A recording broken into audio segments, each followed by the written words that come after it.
Welcome to ABA on Tap, where our goal is to find the best recipe to brew the smoothest, coldest, and best tasting ABA around. I'm Dan Lowry with Mike Rubio, and join us on our journey as we look back into the ingredients to form the best concoction of ABA on tap. In this podcast, we will talk about the history of the ABA brew, how much to consume to achieve the optimum buzz while not getting too drunk, and the recommended pairings to bring to the table. So without further ado, sit back, relax, and always analyze responsibly.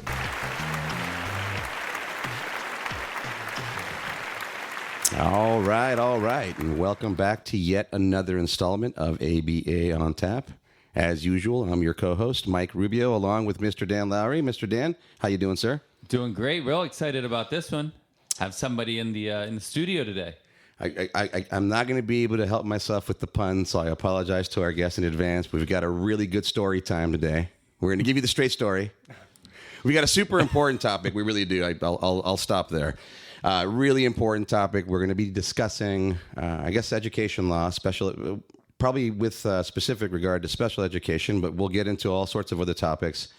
Very excited to have this resource for you listeners out there. I think that we will all learn a lot.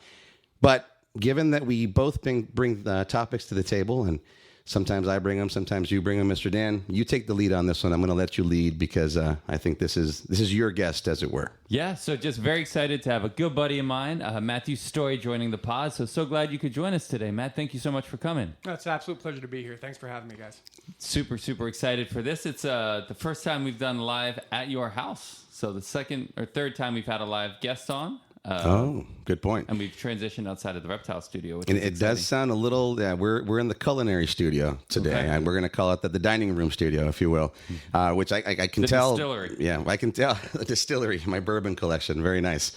I can tell that, it's a little bit more open air. So we'll see. I hope we don't get any street noise. I didn't prepare anything beyond just what we have here, but it sounds pretty good so far. I think we'll let the editing tools do the work for us. So, Matt Storey, thanks again for joining us. We're really excited to pick your brain and learn from you today. We like to start with the origin story. Sure. And for you, I think there's a duality that is super important that probably drives your work and motivates you, and at the same time gives you a real personal insight, if not an unteachable empathy for the clients you work with. So, as it were, I'll pass it on to you, go and right into it, man. Let us know what you do and where you came from. Sure. So I'm a special education and civil rights attorney, and that really just means I work with children who have disabilities in their education. I started off a long time ago. My brother has cerebral palsy, which I'm pronouncing wrong, but that's how you pronounce it when you're a kid. So it's just the way it goes. So we just say CP. And we grew up in the 80s and 90s, so there wasn't a lot of support for families like that. My mom was an early advocate. So for me, he had a real bad experience throughout his education. He was isolated for weeks at a time, never got any support. And, my mom and dad did a really good job with what they had.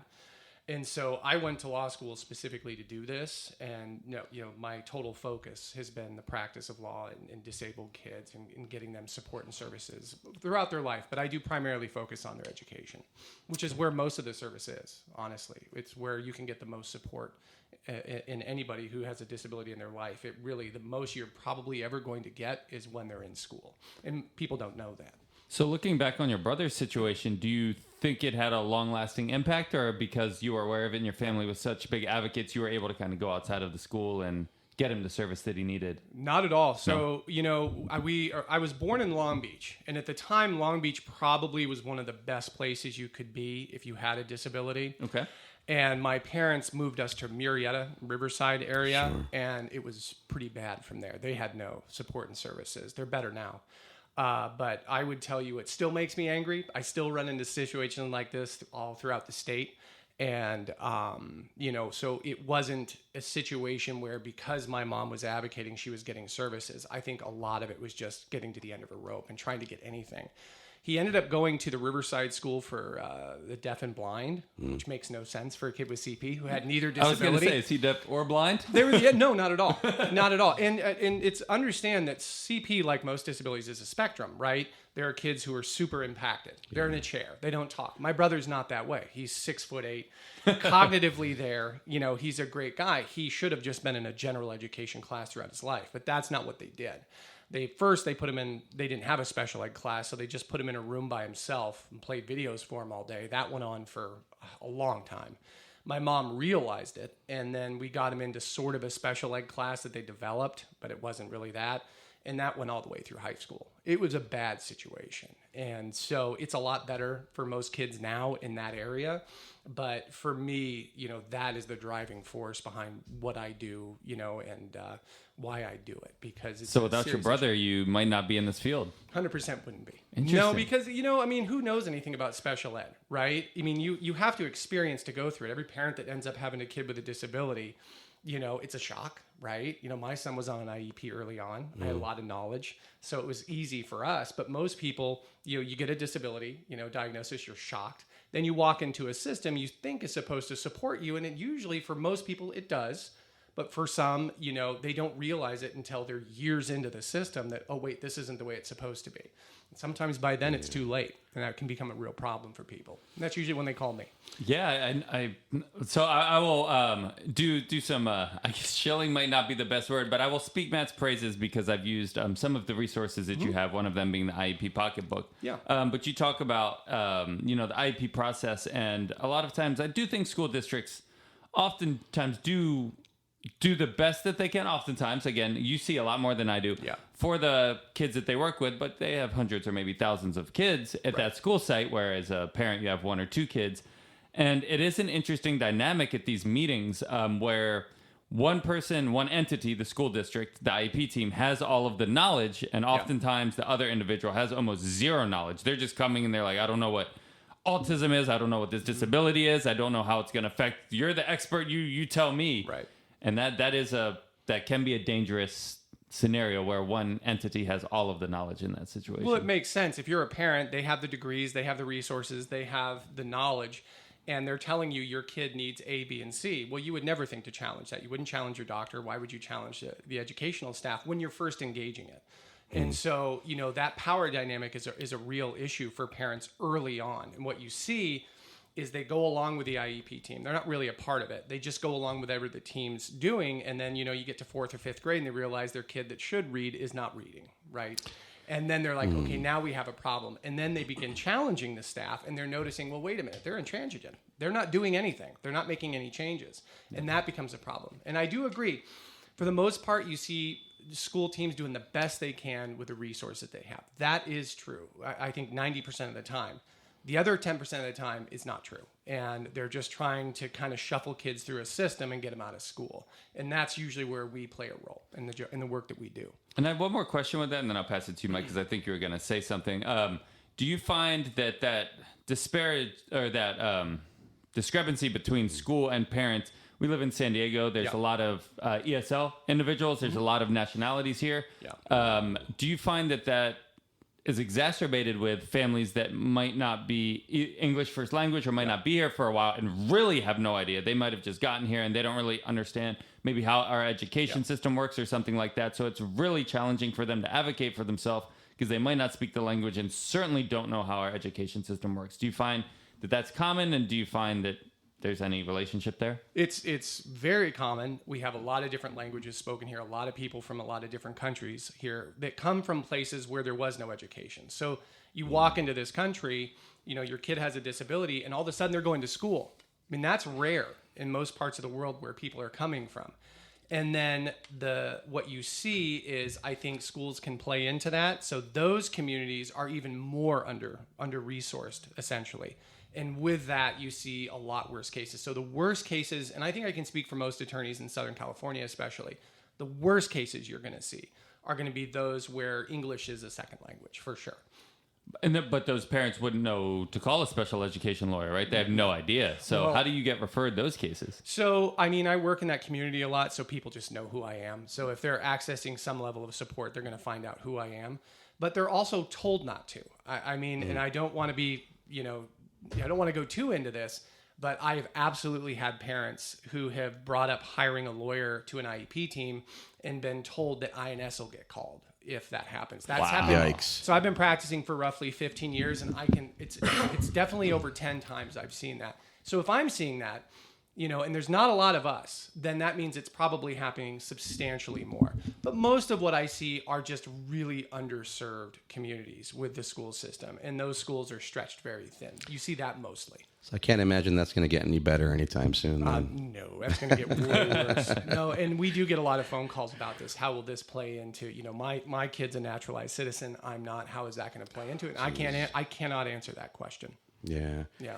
I'm going to rein us back in a little bit. We've gone into the origin story as far as being a son and a brother and now an attorney all throughout. You've got a much more personal connection to that. You mentioned your son. I don't know if you can spend a little time talking about that and how you brought. So you were an attorney first, and then you had your son, who then ended up having the very specific need of legal advocacy, which you're able to provide. It was fun when that happened, actually, I have to admit. So my son, my youngest, was pretty much nonverbal, right? So we were getting services through our insurance. We were getting services through, like a lot of people, through Regional Center. Did a great job, speech services. They were coming to the house, appreciated it very much. When we transitioned into school, my son is 5. He's still pretty much nonverbal at the time, and they had done a speech assessment. And they were a lovely group of people, and they said, well, your son no longer qualifies. He doesn't need speech. I'm like, he doesn't talk. In all fairness, they had no idea what I did for a living, right? That time, And so I said, okay, well, we want an independent educational evaluation. And just for people that don't know what that means, it's important to know that when a district does an assessment, you as a parent have a right to request that assessment is done independently, which means the district pays for, but you choose the assessor. This is the number one thing most parents can do, right, for their kid, right? Because you're not trusting maybe what the district is doing. You don't like what they're doing. Maybe you think they should be doing more. Almost always the answer is IEE. And the goal is to remove the conflict of interest? Huge. It's a second opinion, as it were. It's a good thing. Right, exactly. Do that, right? Your doctor just told you news you didn't like. I'm going to go get a second opinion. Honestly, I talk to parents a lot every week. And usually I would say a substantial portion of those cases is get an IEE. Yeah. Right? It can cure so many things. So we do that, and a friend of mine was teaching at San Diego State at the time in their speech program, which was one of the best in the country. So I take my little guy over there and hand him to a bunch of graduate students. It was rad. Oh. And they took him. They did assessments for a while. They did some other stuff too, and then they brought him back. They gave me the assessment. They go to my IEP team meeting, and they went from no speech to an hour of individual and an hour group a week. Yeah. Okay. That's the power of that. Yeah. Never had an issue since, by the way. My team has done a great job, and my son's doing really well. But again, I started off early. Most parents, right, in that situation, you're told he no longer qualifies for speech. And they're going, okay, well, I trust you. Right? Huge mistake, because we know so conclusively that early on services are going to mean less services later. And you're not going to have to be fighting to get more support later on. And this applies to everything, from behavior to reading, writing, math, social behavior, everything. You want to hit it early young. And a lot of times teams just don't want to do that. What do you think constitutes that difference? So, again, you said a lovely group of people. It's not that they're not seeking to provide what's necessary. Mm-hmm. What falls short? Where's that discrepancy? You mentioned conflict of interest, Dan. I think that plays in. Yeah. I mean, I don't know what kind of secret meetings happen, or what these school psychologists get told, or how they actually read the terrain politically or otherwise at certain times, and realize that maybe their recommendation is supposed to be such and such, and clearly somebody independent comes in and gives you a whole different picture. Give us some insight on that. How does that really happen? Because that makes no sense, right? How does one professional so far fetch from another? These graduate students weren't, they didn't stand to gain anything by giving you other than their studious observations and saying, man, we're really into this. This is what we do every day. Absolutely. I'm getting a master's degree. I'm going to give you the best data I can give you. We're going to do what you're going to do. We're going to do for your son what we think he needs. And this is the difference. So I'll start off with how it works out in assessments, and then what I see in school districts. When a school district does an assessment, they're going to make a series of recommendations, whether or not it's a psychoeducational report, a mental health report.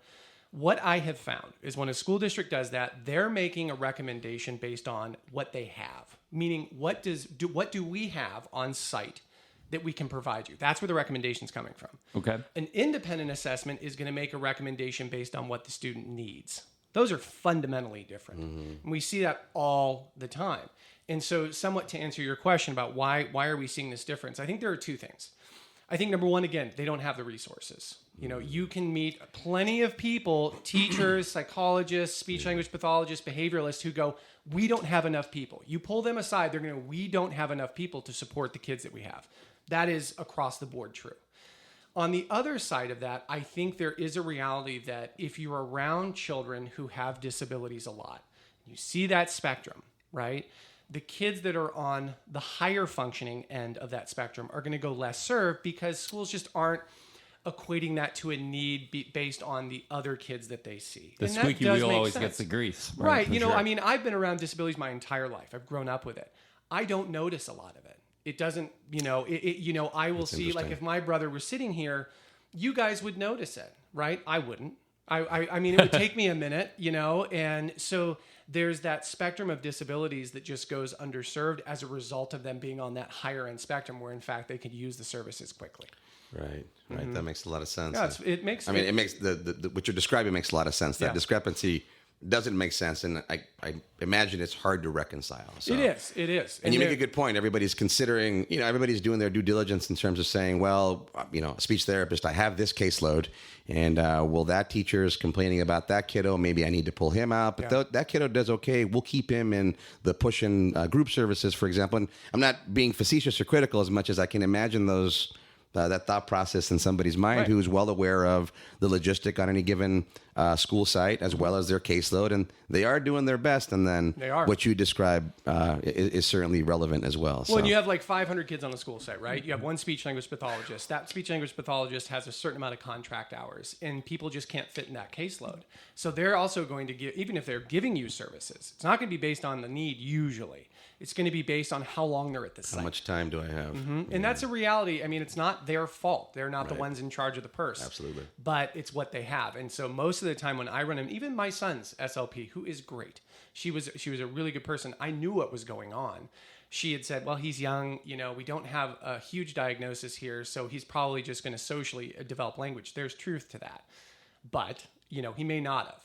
And we won't know that because he got the services he needed. And I think a lot of it falls into that. So you brought up an interesting point and discrepancy, and we can hold off on it, Mike, or I'll ask it. No, we're good. About starting it based on what somebody has versus what somebody needs. Yeah. Which makes a lot of sense. Can you speak to that and maybe even what the law says somebody has a right to? Right. Because my child might need, Mike and I think you've even been brought in to consult, have a child that went blind recently. Let's say that district doesn't have any support for the blind. Yeah. So they might offer something that they have, which is not necessarily what the child needs. Can you speak to, number one, what that differentiation is, and number two, what an individual's legal right is there? Right. So, the difference is that's probably not legal. And so globally speaking, the federal law, which is the Individuals with Disabilities in Education Act, tells districts they have to provide what we call a FAPE, a free, appropriate public education. It's a mouthful, right?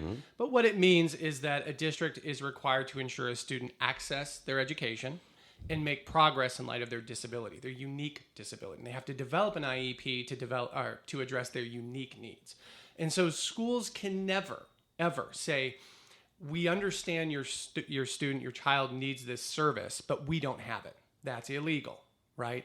They then have to create it or find a place that does have it. And you see a lot of that. So we're in San Diego, right? Okay. We have probably some of the best private schools in the country from what I've seen. I've traveled quite a bit.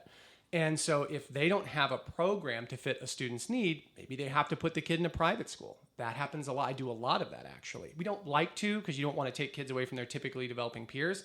Sometimes the program necessitates it. But what you should never run into is we don't have that. I understand you don't have that. You're going to create it because that's why you receive state and federal funding for this purpose alone. It just requires a lot of work sometimes. Now, when you say private school, are you referring to what people think traditionally is private school, or are you thinking more of like a non-public school? Yes. Like, what are you referring to? That's actually really important. Yeah. In the state of California especially, there's a difference between a private school and a non-public school. A non-public school is a school certified by the state to provide special education services. So these are focused primarily on disabled students.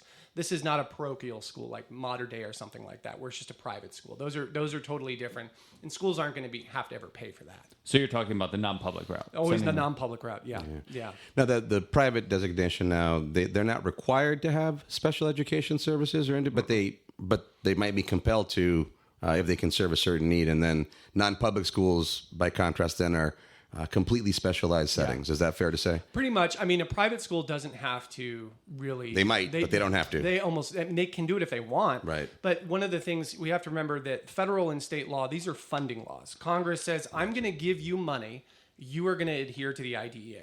Private schools don't take that money. If they took federal funds, then they would be held account to that. So, and then on top of that, most of the schools that we see are parochial schools. They're going to have almost no legal obligations. Define religious parochial schools? Okay. Religious school. Yeah, if it's a religious school especially, they're going to have no obligations under any federal law for the most part. We avoid those, you know, and we have to warn parents about that. That's fine. You can take your student here, but they can kick you out for whatever reason they want. And they can certainly say, no, we don't have that. Sorry. 100%. You have to go somewhere else. Yeah, absolutely. And it's their right. So not to put them in a weird spot, but it's their right. That's their right to do that. They're creating a program and a vision privately that parents are privately funding. They can do whatever they want, and that makes a lot of sense. Sure. Actually. Sure. So just to define kind of the different levels of schools. So the private, no federal funding, completely can do their own thing. Yeah. If they want to help somebody with special needs, they can be compelled to do that, but they're under no legal obligation. Yeah. We talked about non-public schools, which is like a specialized school, basically certified by the district, which is compelled. Then there's charter schools and public schools. I think people know what public schools are. Charter schools, to my understanding, in California have to be affiliated with a district and are then compelled to follow IEPs. I don't know if you want to speak to that. And then the second part of that question is, in my experience, so I have a lot of parents come, I think, is Helix a charter? Yes, it is. So there's a lot of really good charter schools.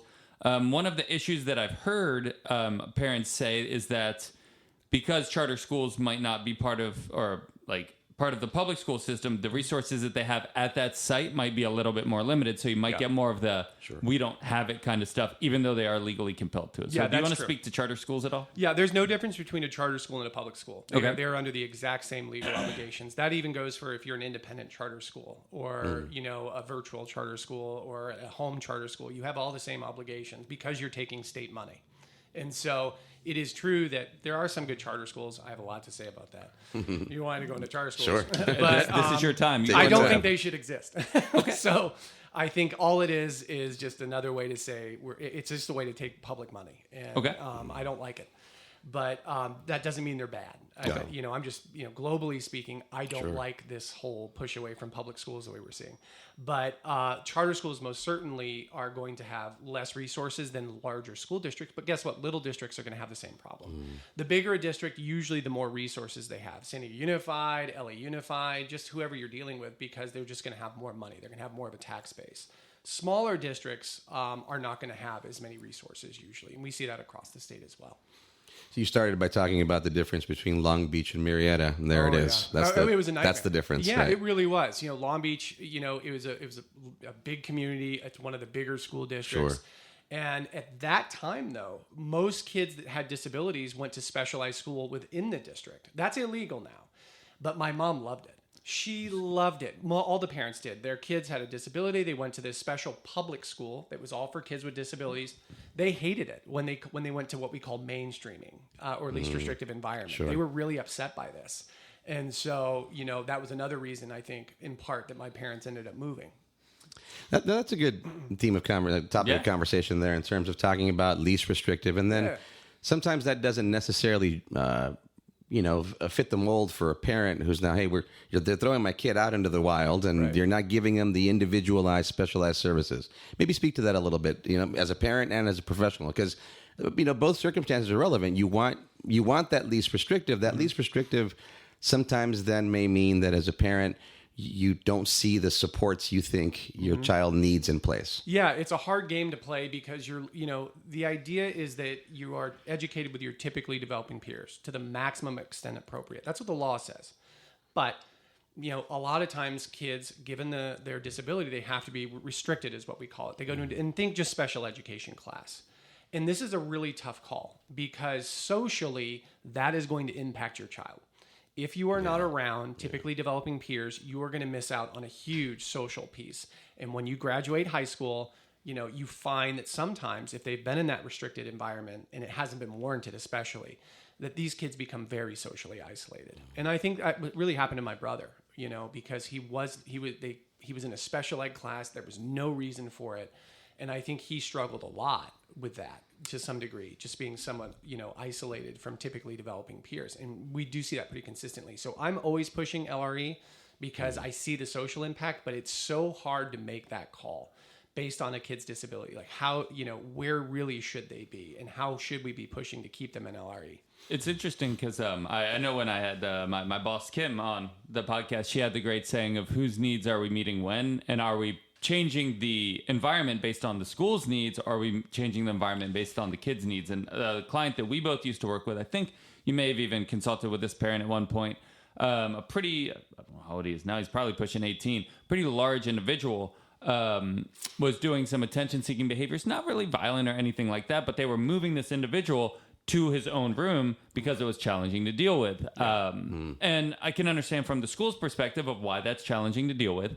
But I think that might pose some issues for LRE. And also, my question from an ABA perspective is, okay, I understand why you're doing it, but now that he's in this other room, how are we getting him back into the LRE? And it almost seemed like it was like a warehousing, for lack of a better term. I probably should have a better term than that. But like, let's just get him here so he's not affecting the other kids. But for his perspective, how are we teaching him skills so he can get back in that least restrictive environment? I see that quite a bit, and that is warehousing. I don't think there's a better word for it. And so, when you have a kid who's exhibiting certain types of behaviors and you see schools isolating them, that's a consistent problem. But you're right. Number one, there has to be a plan to get him back into into the general education environment. And if there's not, they're most certainly violating the law.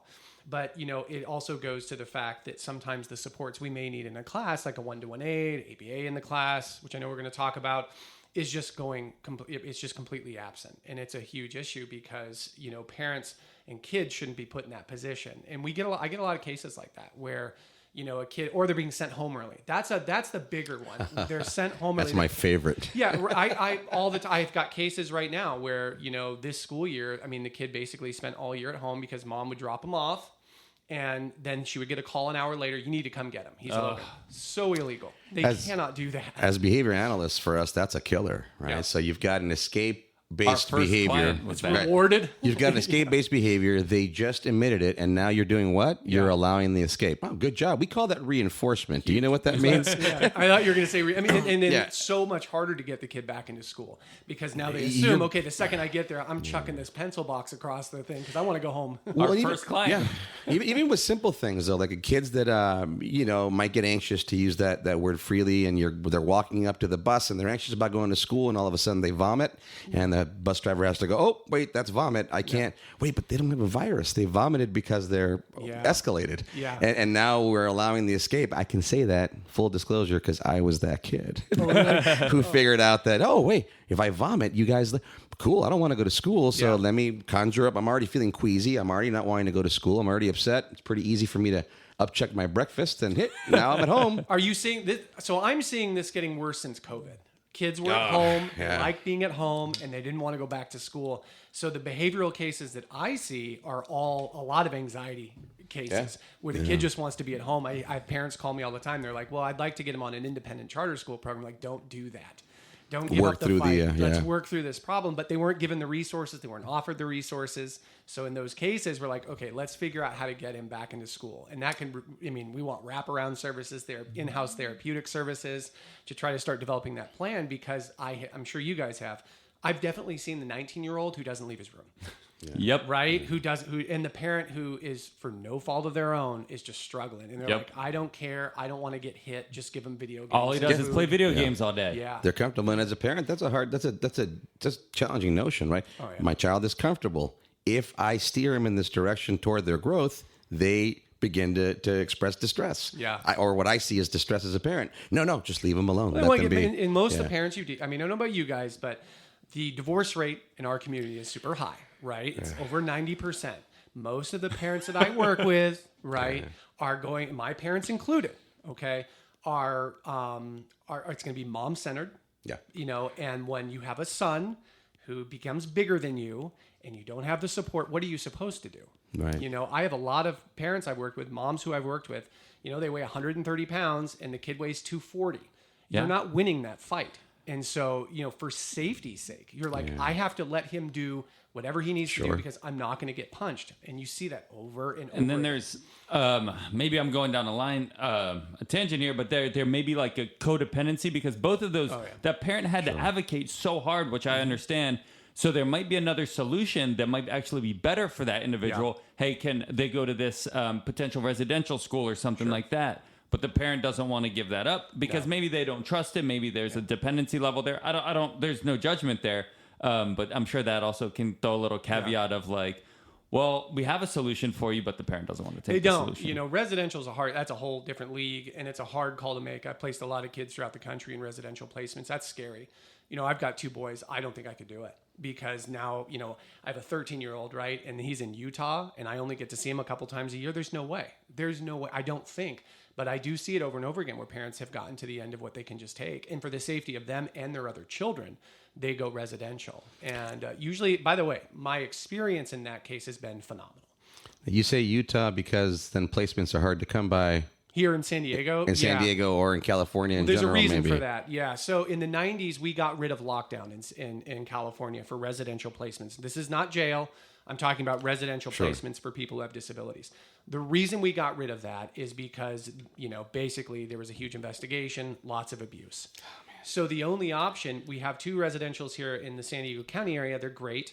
But if a student's eloping, they need a higher level of care. We've got to go out of state. And it can be anywhere in the country, really. But a lot of the places that are close are going to be Arizona, Utah, Nevada. And then you move into Texas. And I've even placed kids in New York.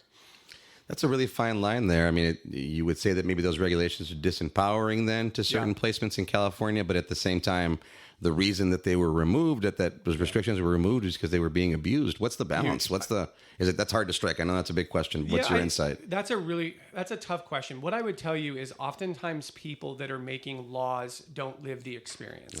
You have no idea what you're talking about. It's like California making gun regulations. Like, well, you really don't know what you're talking about, do you? Let's make them less safe. I know that's a whole different thing. Yeah. But your point's well taken.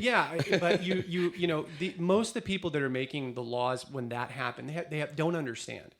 Right? You've never seen the severity of the disability we're talking about. You most certainly have never lived with it. And so the idea was good. I get it. But the response is you overcorrected. Yep. You took away the resources. So now these kids are going to go to residential, by the way. It's going to happen. Or jail, right? Or jail, which is another part of my practice. I spend a lot of time working with juveniles, getting them out of jail and into residentials.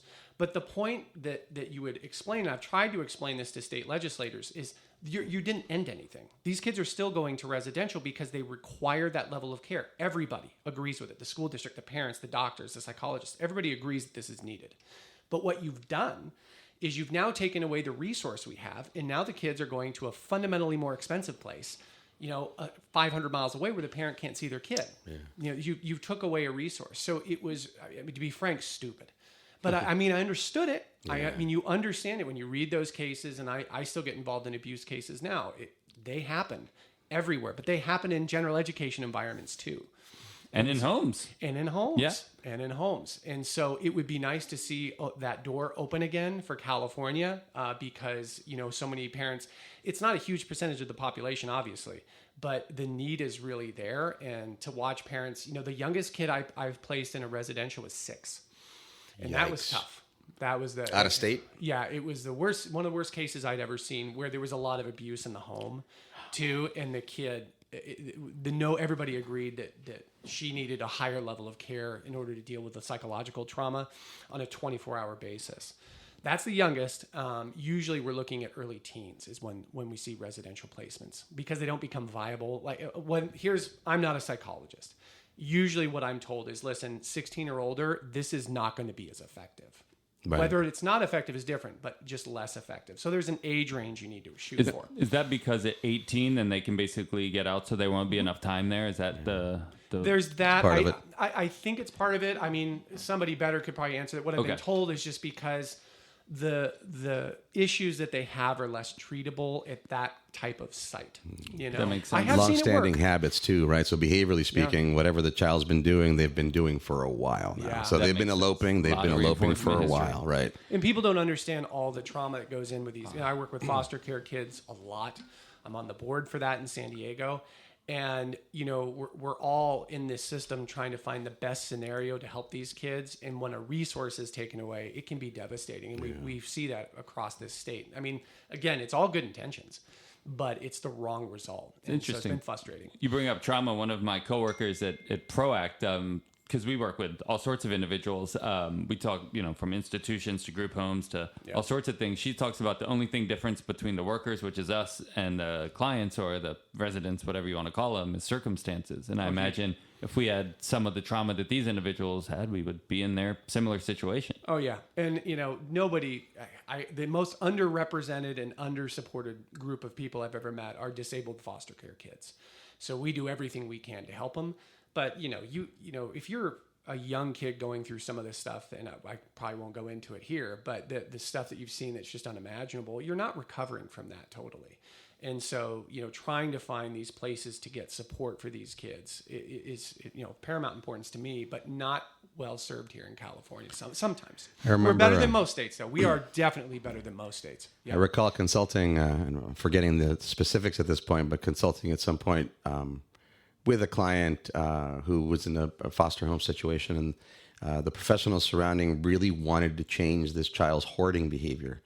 And it took a little while to just explain to them, no, you're not going to do that. This is their stuff. Yeah. And they don't know whether they're going to be shipped off right now or tomorrow. So they need to know where their stuff is. Huge. And the idea that, I mean, that's really heartbreaking to think about, you know, 6, 7, 8-year-old who's now learned a pattern of behavior and said, and you know, wise enough to say, I need to hold on to my stuff because this is my, you know, my consistency. This is in their world. That's everything. You know, they have that's nobody that heartbreaking. cares, Yeah. right? You know, That's really tough. So yeah. But again, one of those things behaviorally where they're going, I know the good intention is, this kid's got a mess under their bed. Maybe worry about other things for now. Right. Make them comfortable over time, and I assure you, once they feel that consistency, they'll start putting things away. But when you know, so you guys have knowledge. You understand what should be put in place, and a lot of times we're in a situation where, you know, all the intellectual wealth, let's say, that understands this stuff and how to address it is pulled away from the global policy making. You know, you see that with the Department of Ed, you see that with school boards. We were talking about this, you know, off the mic earlier. You have a lot of people that just don't know what they're doing, making policy that dramatically impacts, you know, everything that we do professionally. And that that reverberates across the educational system, which it can be devastating. What I see happen a lot, and I see more maybe from the product side of things. I'm sure you see, and you alluded to it a little bit from the educational side of things with the residential places. So it almost goes back to the deinstitutionalization of California. Of like, it comes from a good spot of, okay, we might not have been the most humane in, you know, back in the 90s of like, you know, Camarillo State Hospital and things like that, of like trying to deinstitutionalize and trying to integrate people, which comes from a good intention. But then they're not the supports and it's not executed. And unfortunately, these people went from being institutionalized to being homeless. Yeah. And we deal with this so often of like, there's not enough resources.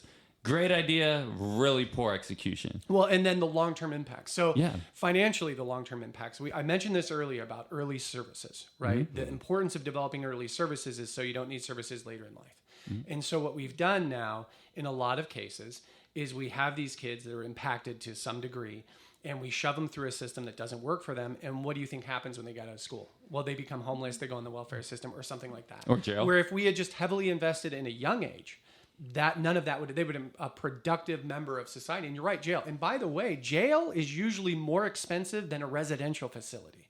We find that, you know, and, you know, not a good place to be. Jail is not a place where you recover. And a lot of times, you know, I'll be in court and talking to a juvenile judge, and we've got great juvenile judges here. They're smart. Sometimes we get new judges, though, that believe that, well, the student needs to be punished, for whatever they did. Sometimes they do.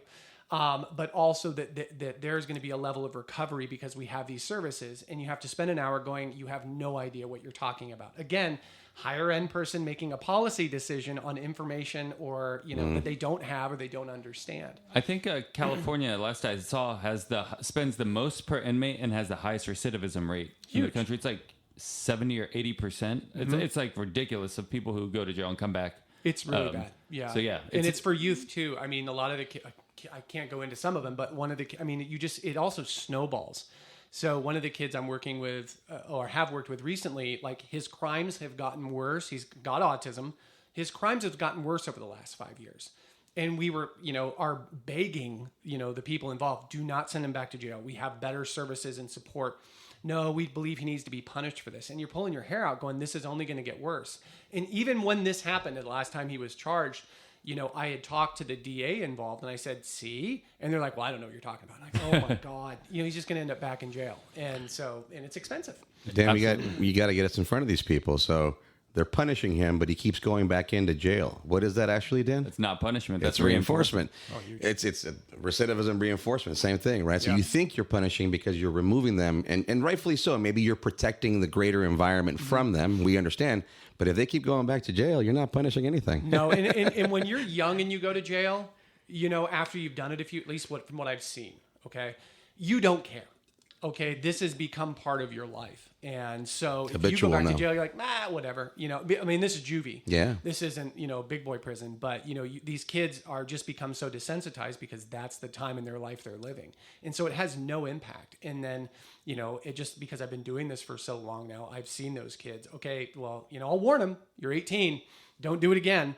19, they do it again, and now they're in jail. And you can see, but you look long term at that funding because you try to plead with people with any way you have, and I'm like, this is more expensive if you don't do this, and we see it over and over. Well, that's the whole reason that we get funded is because Lovas, I think he published it in '87, showed that at the time if we were able to intervene in preschool, by the time a kid got into kindergarten, if he was able to get early intervention, it saved society over $2 million over the course of that individual's life. That was 87. I'm sure with inflation and with we're more efficient now. Yeah. I'm sure it's many, many more millions of that. Yeah. I want to go back to something you said earlier and just wrap this up before we move on.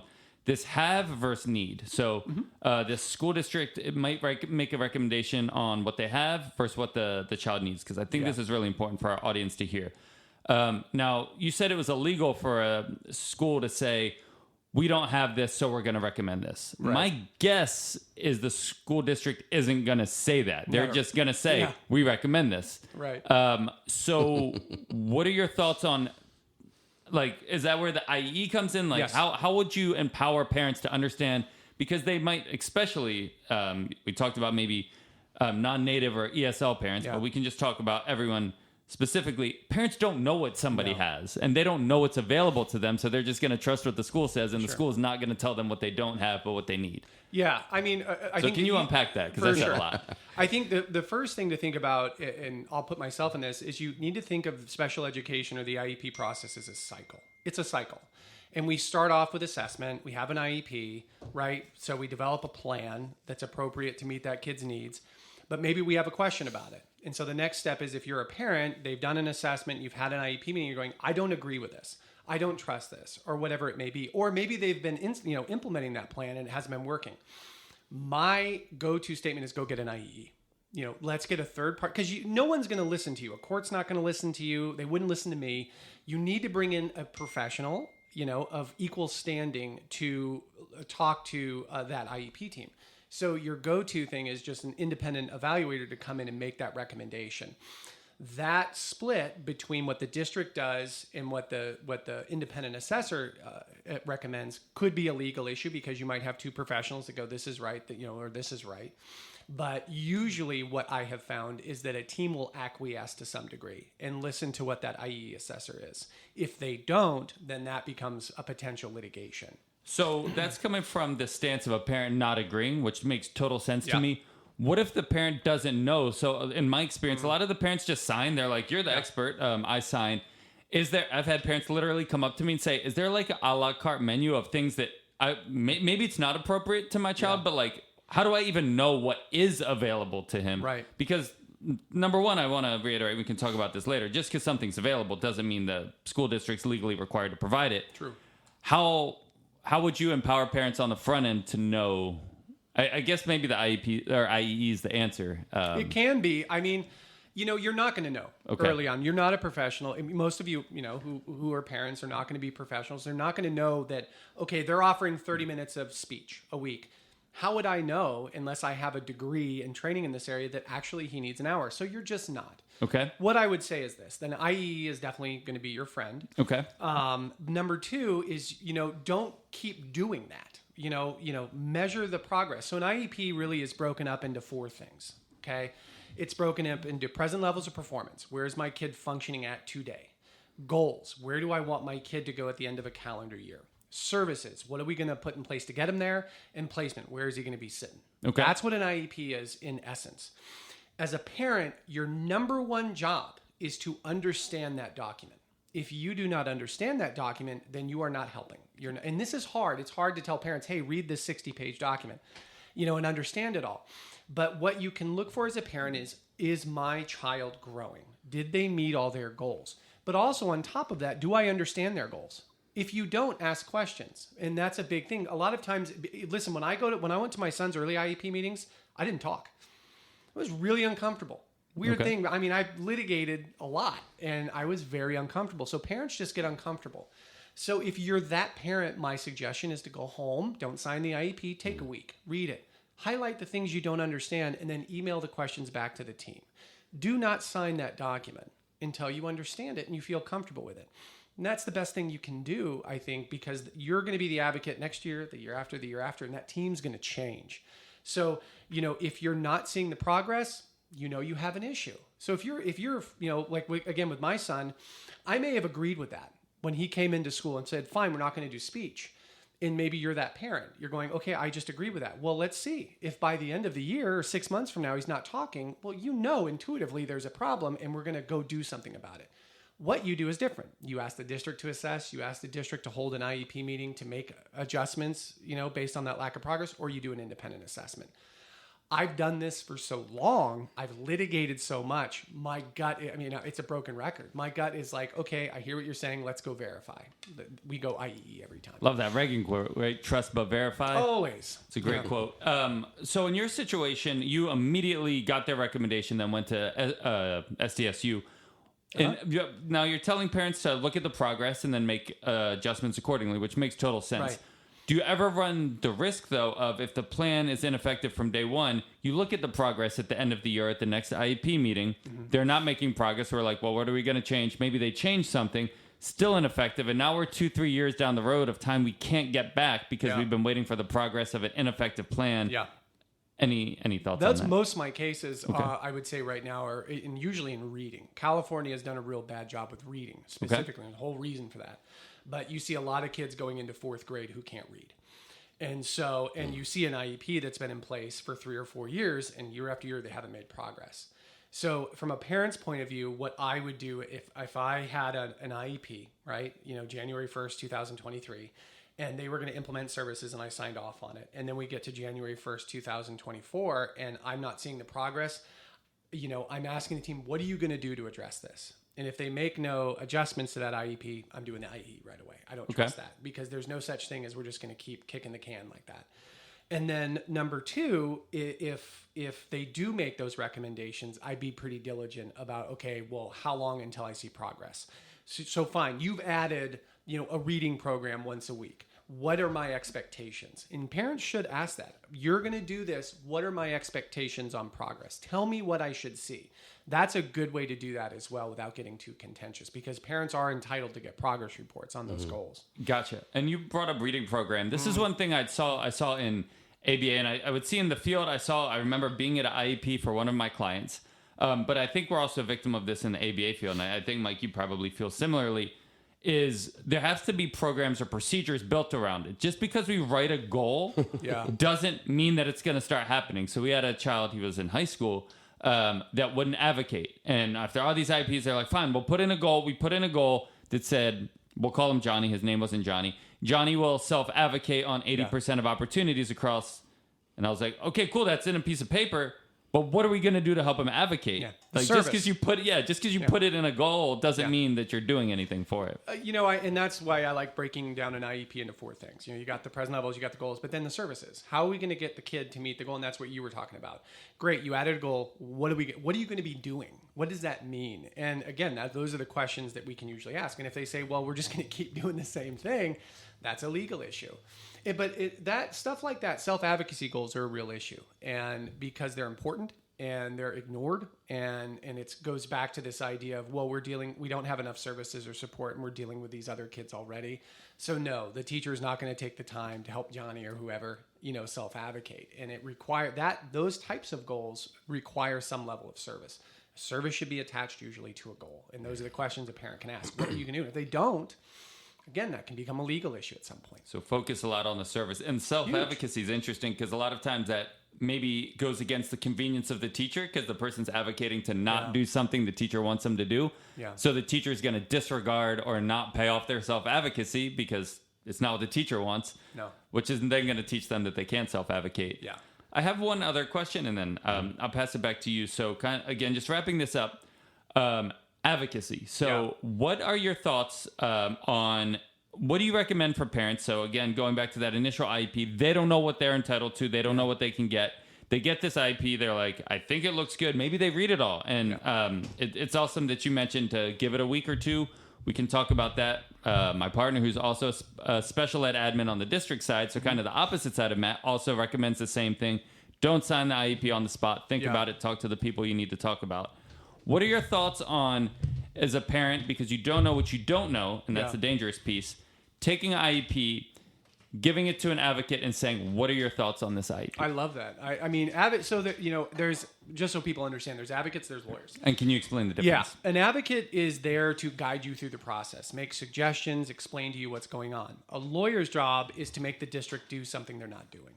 So my mom was an advocate early on. No training. Advocates don't need any training, which is important. A lot of this started off with parents helping other parents, and that still goes on today.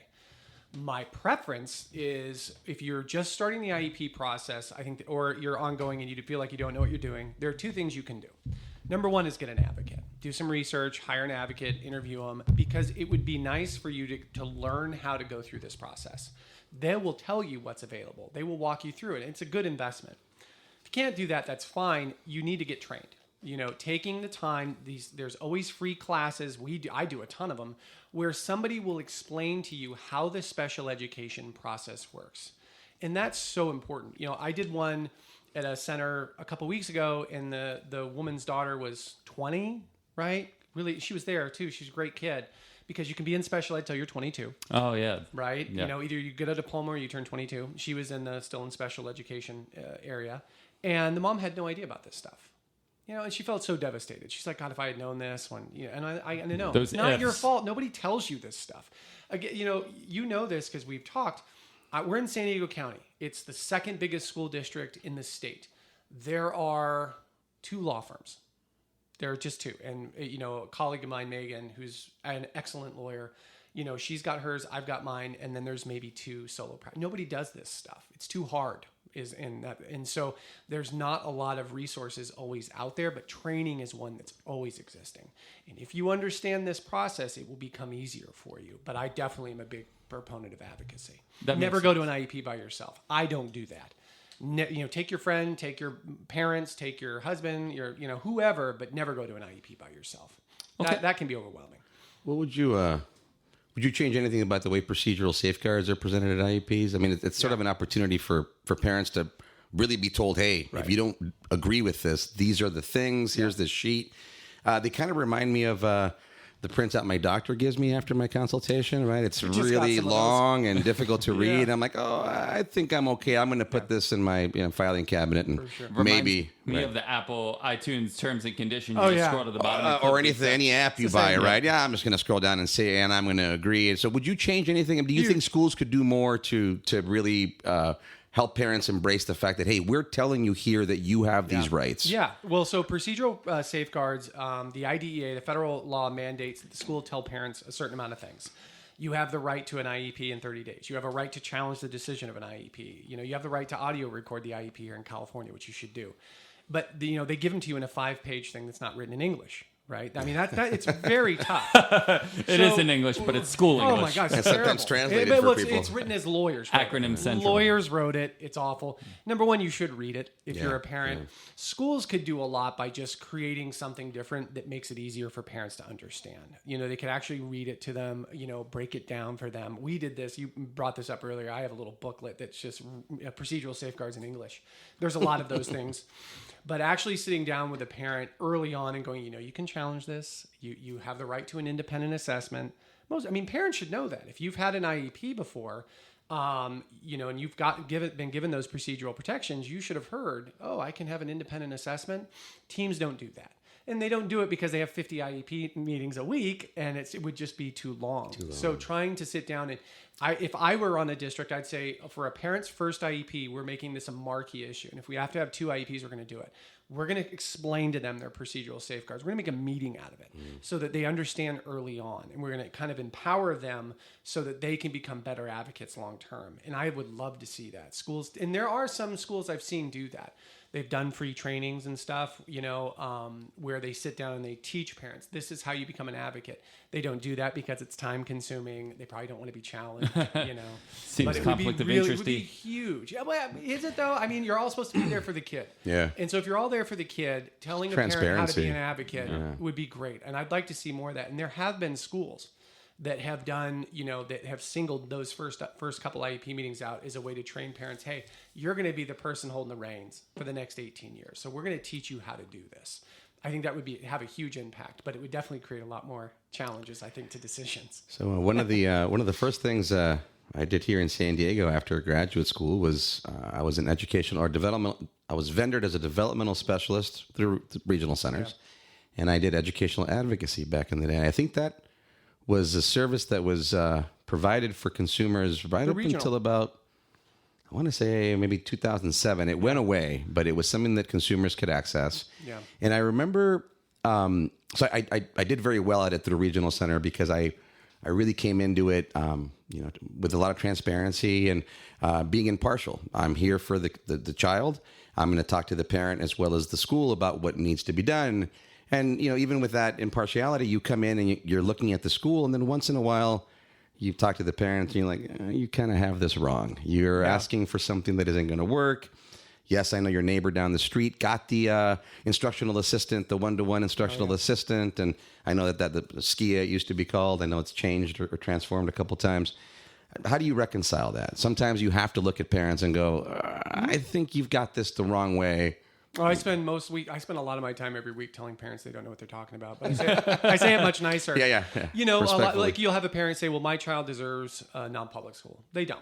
That whole private school slightly misconception. behind in reading does not going to give you a private school. Well, my kid definitely needs a 1-to-1 aid. He's 16, and if we give him a 1-to-1 aid, he's going to quit school. Their parents, they're making decisions based on. It's like somebody reads WebMD and all of a sudden they think they need to know. So this is a really weird dichotomy because in one end you want to empower parents, but in I guess in the conversation we're having, it's how do you shut them down to some degree? Yeah. And I think you do that by trying to explain this is what the requirements are for a school district. It's not the Cadillac of services. It's in order to make sure your child accesses and makes progress. And so sometimes the services you're seeking are going to be far afoot of what a district's obligated to provide. The 1-to-1 aid's a common one. That's the big one. Because everybody thinks that's a cure. To everything, right? That's the fix all. It's a cure to reading, math, writing, socialization, anxiety, and sometimes it is. But a lot of times it's a waste of time. And it just teaches the kid not to listen to the teacher because now they just listen to the aide. Yeah, or they can become too reliant on them. We've seen that. No, you guys have. It's a super careful proposition from our perspective, right? In terms of the people we might send in there, the ABA supports, and it's a lot of knowing how to fade back. It's not about the actual support. It's about tuning the kid in and then getting yourself out of the way as much as possible. Well, but it's a parent's response to not seeing progress. I'm not seeing progress. Sure. The team's not telling me what to do, so I went around the community and asked what was working for other parents. And 9 times out of 10, they do say 1-to-1 aid or non-public school. And so they come to us with that, and then we have to pull them back and go, there are other things we can do. Yeah. We can have a reading program. We can have somebody check in on your son or daughter, whoever it is, and that can be much more effective than a one-to-one aid. But sometimes, boy, they dig their heels in, and that cannot be the answer they want to hear from someone like us, especially us, because they think usually we're their last-ditch effort to get that service. That's that a la carte menu, right? Not knowing what's available leads them to one end or another of the spectrum. So it seems like what you're saying is coming from a point of knowledge and understanding. I think in anything, I mean, parents that are listening to this, your kid's probably the most important thing in your life. Make sure you spend that little bit of extra time knowing. I would always say your kid's going to spend a third of their time at school, a third of their time asleep, and a third of their time with you. That third of the time at school, like you want to be your child's best advocate. And I understand advocacies can be expensive. So I'm not going to sit here on this podcast and be like, you have to get an advocate. In fact, like I wouldn't either, by the way. Yeah. I mean, I just think it's a good idea if you can. Yep. If you can't, there are other resources out there you might be able to access. Regional Center still does go to IEP meetings, I understand. I think it's service coordinators will show up. Yeah, and then, I mean, ABA professionals, we're always glad to join the team. And and we, I like my role on those tables now because I can be very impartial and just really look at what the child needs behaviorally and just give my honest opinion there. And that's the best way to I think, fit into those situations because there's so many opinions that are trying to converge. I think everybody's good intention wants to take the lead. I want to be the one that makes the difference, which, again, we want to foster that fervor and that enthusiasm, and then you have to work together. So. Yeah. Well, and by the way, I usually, and I'd have to check on this, but it's worth asking your service coordinator if there's any trainings. Any parent trainings. Plenty advocacy trainings. There you go. There's a lot of those. USD, I actually teach at it. USD School of Law runs a course, Special Education Advocacy. Forget what the cost is, but it's cheaper than an advocate. And, you go do a couple of weekends over there. And, I mean, you learn, the nuts and bolts of everything that you would ever need to know as far as, and a lot of times people will do that course before becoming an advocate. People will come up to me, I'm an advocate now. I did my USD training. And that's cool. This concludes part 1 with Matt Storey. Please return for part 2 and always analyze responsibly. ABA on Tap is recorded live and unfiltered. We're done for today. You don't have to go home, but you can't stay here. See you next time.